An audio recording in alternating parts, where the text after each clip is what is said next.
history class with Dr.W. We're continuing our discussion of the Washington presidency and the years of the early republic.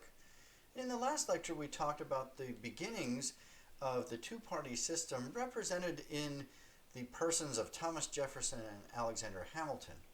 In this lecture, we're going to discuss the continued rise of partisan politics and the beginnings of the two parties themselves.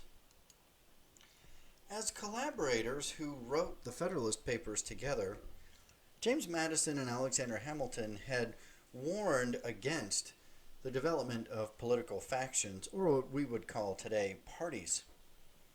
Gradually, both of them began to shift their view on political parties, but perhaps Madison's change of heart is the most dramatic because his powerful Federalist paper number 10 had decried factions and worried that factions would tear apart any sort of democratic government that they were putting together. But by the early years of Washington's presidency, even Madison was beginning to concede that factions and what were becoming political parties might be necessary to the better functioning of democracy. And as all interested parties would begin to realize, the establishment of some structure around political parties was going to help alleviate some of the difficulties and complexities in the early electoral system, even if it also contributed to a considerable amount of nastiness in the press, which we're going to be discussing shortly. As I mentioned previously, even as the parties are beginning to evolve, all sides recognized that some compromise was necessary for the betterment of the public good. And one example of that is the sort of notorious dinner, or the Compromise of 1790. Alexander Hamilton was trying to get his assumption of debt planned through Congress and had been stonewalled by Madison and others. But there were a number of issues that were creating kind of deadlock in Washington. And so Thomas Jefferson arranged a dinner attended by Jefferson himself, Hamilton, and Madison. And essentially the three of them in the room together arranged the Compromise of 1790, where Madison would help to pass through Congress Hamilton's plan for assumption of debt, in exchange for the location of the national capital being moved to the Potomac by 1800. This is just one example of sides, even when they are at odds, being willing to work together to form some kind of compromise to get things done. As Jefferson said in the aftermath of this so-called dinner, "I think it is necessary to give as well as to take in a government like ours. If neither side is ever willing to concede anything, then what we have in Washington is gridlock, and we've actually seen quite a lot of that in recent decades." There were some who were not so excited about this kind of backroom dealing. Fisher Ames, a congressman from Massachusetts, described this kind of negotiation as, "The world ought to despise our public conduct when it hears intrigue openly avowed and sees that great measures are made to depend not on reasons, but upon bargains for little ones."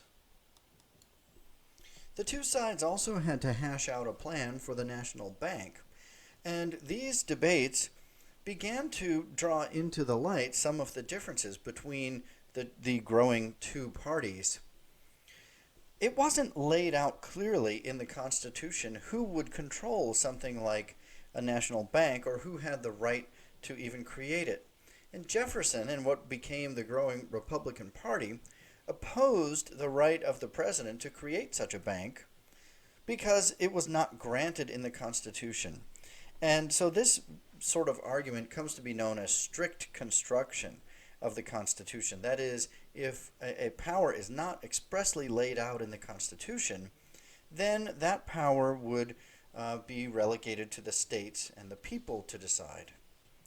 Hamilton and the Federalists took the opposing view, granting enormous latitude to the federal government to enact and do all kinds of things that aren't necessarily laid out in the Constitution. And in Hamilton's view, the creation of a national bank was exactly one such power. Now, as I outlined in the previous lecture, Hamilton, as he did so many times in these early years, prevailed in the debate over the national bank. But these are the kind of things that the Republican Party would ultimately be born in opposition to. The Republicans realize they need to organize if they're going to dissuade the government from adopting the views of Hamilton and the Federalists. The increasingly partisan politics of the 1790s grew uglier and uglier as the divide between the two sides widened. It was also exacerbated by the rise of a sort of new political class. In the era of the Constitutional Convention and so on, it was largely a group of aristocratic elites, some of the great minds of the colonies who got together to establish the founding documents and the government that became the Constitution. Increasingly, we're starting to see in the era of the 1790s politicians rising from what I described in an earlier lecture as the middling sort of working class citizens working their way up through government. One example of this is a man named John Beckley from Virginia, who rose from being an indentured servant to become the clerk in the United States House of Representatives. And what Beckley and some of these other new class of politicians were willing to do was sort of get down in the muck a little bit in the modern sense of partisan politics, name-calling, digging up dirt on opponents, and spreading gossip in the press. And actually, the partisan press is going to become a really important part of elections and political debate in this era. Jefferson and Madison persuaded a man named Philip Freneau to establish the National Gazette, which was formulated around opposition to Hamilton and the Federalists. A rival paper called the Gazette of the United States was established by a man named John Fenno, which he established, in his view, to endear the general government to the people, and it defended the Federalist point of view. These two papers printed rival editorials, anonymous articles, political cartoons, and so on, at times rising to a sort of tabloid level of spreading rumors and gossip, which could at times do great damage to politicians in the press. It was also in this era, in May of 1791, that Jefferson and Madison, the two Virginians, while on a tour through New York and New England, met Aaron Burr, the former anti-federalist, and began to forge an alliance tying Virginia to New York at the expense of Alexander Hamilton. With an eye to winning the elections in 1792, the Republicans really stepped up their publicity campaign on a number of different fronts. And early on, the Republicans proved to be skillful managers of the media. They did not hesitate to use negative campaigning in the media, again, raising doubts about the character of their opponents, running sort of ugly letters and editorials and political cartoons. There were other ways of circulating word in this era as well. Letters written back and forth and kind of circulating among various groups. And then pamphlets as well, which were widely circulated during this time. And in this period, there was a proliferation of media that had a profound effect on the way the political discourse was carried out. I mentioned that James Madison, during this period, really begins to exhibit a kind of reversal on his earlier views on partisan politics, which were expressed most clearly in Federalist Paper number 10, along with some of the others. In late 1791 and throughout 1792, leading up to the election, Madison published 18 articles in the National Gazette, that partisan newspaper, which expressed his new opinions on the shaping of partisan politics and factions. And in those articles, he begins making an argument that parties are important in allowing the expression of public opinion.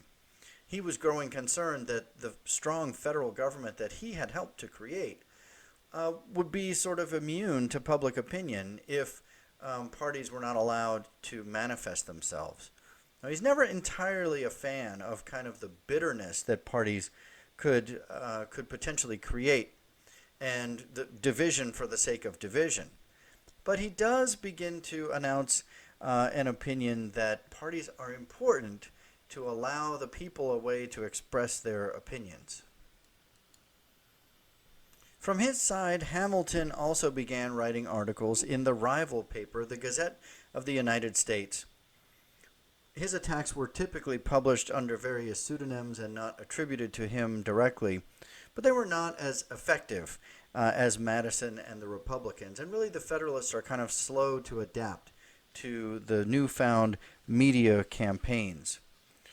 And so as they headed into the election in 1792, while it was certainly clear that George Washington would be reelected as president, and no one really doubted that as long as he was willing to do it, there was some question about John Adams as vice president, but he did retain that office. But for the Republicans, it was always the House of Representatives that was more important to them. And they actually won a decided majority in that election. In the aftermath of the 1792 election, the battles in the press got even uglier. And it wasn't long before even George Washington became subject to some of these attacks in the press, which we're going to be talking about in the next lecture or two. But in the view of Thomas Jefferson, it was the victory in the House of Representatives in those 1792 elections that in some ways saved the entire enterprise of the new nation. And Jefferson later described it. He said, "Freneau's paper has saved our Constitution, which was galloping fast into monarchy, and has been checked by no means so powerfully as by that paper. It is well and universally known that it has been that paper which has checked the career of the monocrats."